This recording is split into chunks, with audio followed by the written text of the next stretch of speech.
जीत आपकी, जिसके लेखक हैं शिव खेरा। आप सुन रहे हैं फ्री बुक हब। अगर अब तक आपने पीछे के पार्ट नहीं सुने हैं तो प्लीज़ उनको प्लेलिस्ट में जाके सुन सकते हैं, और ऊपर आई बटन पे भी जाके सुन सकते हैं। तो स्टार्ट करते हैं आगे का टॉपिक। पॉइंट 16, आत्मसम्मान की कमी, पुअर सेल्फ एस्टीम। अगर कोई इंसान खुद की इज्जत नहीं करता और अपनी अहमियत महसूस नहीं करता तो उसमें स्वाभाविक रूप से आत्मसम्मान की कमी होती है। ऐसा इंसान ना तो अपनी इज्जत करता है और ना ही दूसरों की। उसकी शख्सियत की ड्राइविंग सीट पर अहंकार यानी ईगो बैठ जाती है। वह फैसले कोई कायदे का काम करने के लिए नहीं, बल्कि अपने अहंकार को संतुष्ट करने के लिए लेता है। जिन लोगों में आत्मसम्मान की कमी होती है वे लगातार अपनी पहचान की तलाश करते रहते हैं। वे खुद को ढूंढते रहते हैं। शख्सियत कहीं पड़ा हुआ नहीं मिलता, उसे बनाना पड़ता है। बहानेबाजी की आदत, निकम्मापन और आलसीपन आत्मसम्मान की कमी का ही नतीजा होता है। निकम्मापन उस जंग की तरह है जो बढ़िया से बढ़िया लोहे को भी खा जाता है। अगर आपने अभी तक फ्री बुक हब को सब्सक्राइब नहीं किया है तो अभी सब्सक्राइब करें। पॉइंट 17, ज्ञान की कमी, लैक ऑफ नॉलेज। 60 साल पहले मैं सारी बातें जानता था, लेकिन अब मैं कुछ नहीं जानता। अपनी अज्ञानता को निरंतर जानते रहने की प्रतिक्रिया ही शिक्षा है। विल जीरोट। अपनी अज्ञानता के दायरों को जानना ही ज्ञान प्राप्ति की दिशा में पहला कदम है। इंसान जितना ज्यादा ज्ञान प्राप्त करता है, उसे अपनी अज्ञानता के क्षेत्रों का अनुभव भी उतना ही ज्यादा होता है।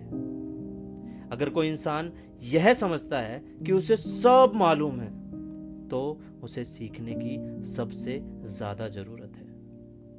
अज्ञानी लोग नहीं जानते कि वे अज्ञानी हैं। उन्हें अपने अज्ञान का एहसास ही नहीं होता। दरअसल अज्ञान से भी बड़ी समस्या ज्ञानी होने का भ्रम है। इसकी वजह यह है कि अगर हम कोई चीज नहीं जानने के बावजूद उससे जानने का भ्रम पाल लेते हैं तो गलत फैसले लेने लगते हैं। पॉइंट 18, भाग्यवादी नजरिया, फैटलिस्टिक एटीट्यूड। भाग्यवादी नजरिया वाले लोग उनके हालात की वजह से जन्म लेने वाली जिम्मेदारियों को कबूल करने से कतराते हैं। वे सफलता और असफलता दोनों को भाग्य की देन मानते हैं। वे सब कुछ भाग्य पर छोड़ देते हैं। वे अपनी कुंडली या सितारों द्वारा पहले से ही लिखी गई तकदीर को मंजूर कर लेते हैं। वे मान लेते हैं कि लाख कोशिश करने के बावजूद होगा वही जो किस्मत में लिखा है। इसलिए वे कोशिश नहीं करते और आत्मसंतुष्टि उनकी जिंदगी के जीने का तरीका बन जाती है। वे खुद कुछ कर गुजरने के बजाय कुछ घटित होने का इंतजार करते रहते हैं। अरे, अभी तक आपने फ्री बुक हब को सब्सक्राइब नहीं किया? प्लीज इसे सब्सक्राइब करें। धन्यवाद। किसी भी असफल आदमी से पूछिए तो वह यही कहेगा कि कामयाबी तो किस्मत से मिलती है।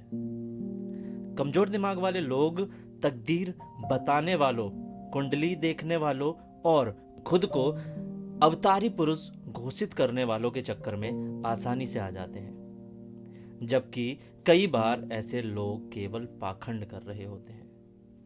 भाग्यवादी और अंधविश्वासियों के चंगुल में फंस जाते हैं। कुछ लोग खरगोश के पांव को सौभाग्य हिलाने वाला मानते हैं। वे ये नहीं समझ पाते कि वह पांव खुद खरगोश के लिए भाग्यशाली साबित नहीं हुआ। अगर आप असफल होना चाहते हैं तो भाग्य में विश्वास कीजिए, और सफल होना चाहते हैं तो वजह और नतीजे के सिद्धांत यानी प्रिंसिपल में विश्वास कीजिए। इस तरह हम अपनी किस्मत खुद बनाएंगे। सैमुअल गोल्डविन ने सच ही कहा है, मैं जितनी कड़ी मेहनत करता हूं, भाग्य के उतने करीब पहुंच जाता हूं। कुछ लोग खुद को बदनसीब मानते हैं। Some people think are just unlucky। जिस तरह की सोच भाग्यवादी नजरिए को जन्म देती है, कोई काम आधे मन से करने वाले लोग अक्सर ऐसी बातें करते हैं। मैं कोशिश करूंगा। देखता हूं कि यह तरीका काम करता है या नहीं, और मैं एक बार कोशिश करके देखूंगा। और मेरे पास खोने के लिए कुछ नहीं है, और मैंने वैसे भी ज़्यादा कोशिश नहीं की। मैं आशा करता हूँ कि अब तक आपने फ्री बुक हब को सब्सक्राइब कर लिया होगा। अगर हम इस ढंग से सोचते हैं तो हमारा असफल होना निश्चित है, क्योंकि आप में दृढ़ता और समर्पण की कमी है। सोचने का यह ढंग साहस, प्रतिबद्धता और आत्मविश्वास की कमी दर्शाता है। कोई काम आधे मन से करने का मतलब नाकामयाबी की उम्मीद करना और उसे हासिल करना है। अगले पार्ट में मैं आपको कुछ तथ्यों के द्वारा बताऊंगा कामयाबी कोशिश से मिलती है। भाग्य उनकी मदद करता है जो अपनी खुद की करते हैं। धन्यवाद। अगर आपको ये बुक फ्री में चाहिए तो हमारे पेज पर डीएम कर सकते हैं, और अधिक जानकारी के लिए डिस्क्रिप्शन में जा सकते हैं। नेक्स्ट पार्ट के लिए राइट वाली वीडियो पर क्लिक करें, और बुक की प्लेलिस्ट के लिए लेफ्ट वाली वीडियो पर क्लिक करें, और चैनल को सब्सक्राइब करना ना भूलें। वीडियो को लाइक शेयर करें। फ्री बुक हब सुनने के लिए धन्यवाद।